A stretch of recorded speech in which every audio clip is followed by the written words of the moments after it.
In this video, I'm going to walk through some updates that happened to the SAM interface on December 26th during the SAM release.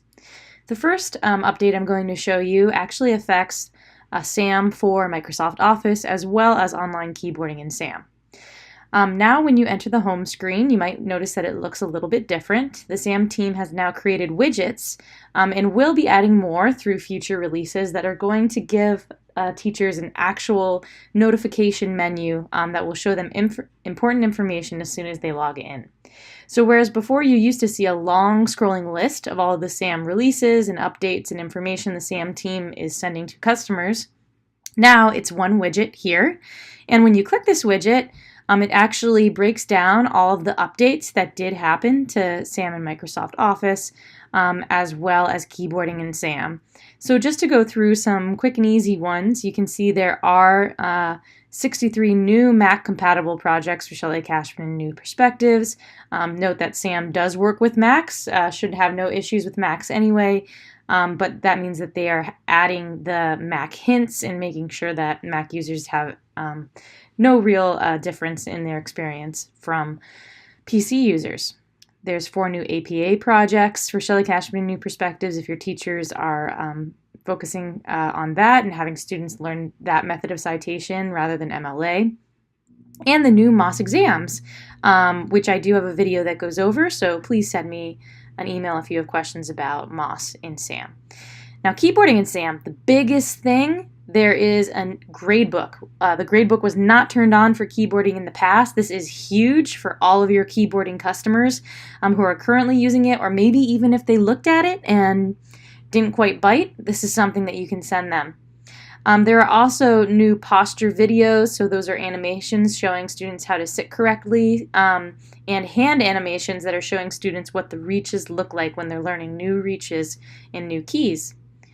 You'll also notice a few other things here. Keyboarding proofreader marks, as well as the gradebook and gradebook options, we will go over here now. The other widget that's here right now are important SAM and keyboarding links. Note that a third widget that has happened, if you have a SAM Office course where students are taking projects, you might know that if students try to cheat on a project by either copying a project from another student or even taking another student's file and changing their name, SAM does detect that. In the past, teachers would have to go to the results, click a special report called the project's incident report, and they'd have to run that for every single project that they assigned to make sure that there wasn't any cheating going on. Now there will be an incidents widget, so if a teacher does assign any projects and there is an incident of cheating, that will pop up right here on their main dashboard. So there's no more kind of looking through all those reports. They'll be able to see it at a quick glance. Something you might want to show your instructors, over here on the right there are still resources like the lab admin guides and the user manuals that we had in the past. But the SAM in the keyboarding in SAM high school manual has been updated. So please let your teachers know that they can go here and check out the new manual. They'll notice that there are new sections updated about the gradebook in the grading options around page 25. So make sure that your customers are checking that out to get the new instruction. I'm going to go in and show you the gradebook, which is under the results tab for any of your online keyboarding and SAM courses for high school and middle school. And so before you had the reports and gradebook tab, the gradebook would bring you to nothing. Now, when you have student data in a course, you will be able to see the full gradebook when you click this tab. I'm in our national demo account here, and I do have a course that is called High School Keyboarding Student Data, Fall 2017. We'll get more data in here, but this is just one that you can quickly show teachers what the gradebook looks like. I have a student who took lesson 1 and got a 38%. So you can see that like our other gradebooks, all the students in the class will be listed here on the left-hand column. In every assignment that they have in their course, they'll get a grade. If it says NA, that means that it hasn't been attempted yet, and I can look at all the grades right here. Now, when I click Manage, I'm able to either export this as an Excel or a CSV file if I want to incorporate it into my learning management system or another program. But under section settings, I have the chance to change it from points to percentages. And for the exams, so those would be exams that students would take for office applications, they can choose highest, average, or the most recent attempt and click Save. So those are a few settings, but to really get into the depth of this gradebook and what it took for the product team to create this, we need to go to the Sections tab. So I'm going to look at my student data course, and I'm going to select it and click Edit. So now when you're taking teachers through the course creation process, this is an extra feature that you want to show them. And even if they have courses already created, they can certainly go into sections, choose their section, edit, and be able to change the grading options for their keyboarding assignments. So I'm going to click into Keyboarding Preferences. It'll always bring you to the keyboarding preferences for the high level of the course. So again, you have the emphasis on what is being graded, accuracy percentage, errors allowed, things like that for different kinds of assignments. But if I click into lessons and I'm looking at individual lessons, I'm going to look at timed writing. So not every single keying assignment will have this functionality, but the ones that are actually inputting a grade for Guam, accuracy, or the number of errors will have these assignment settings. So timed writings are always a good one to show. They definitely have these settings. I'm going to deselect some of these, but let's say I want to select these for review, and I'm going to change the settings. I select what I want, I click the gear over here to the right,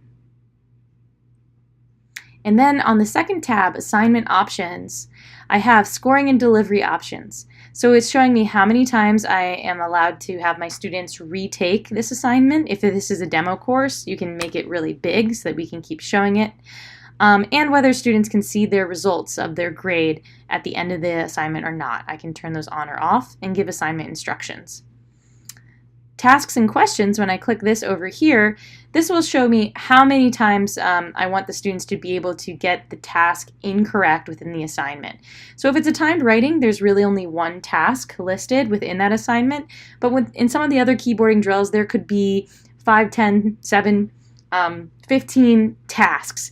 And so this is saying per task, how many times can the student get that wrong before they get their final grade. So I can change this. And then the really coolest part are the grading options. So we didn't have a gradebook in the past because keyboarding teachers teach grade things differently.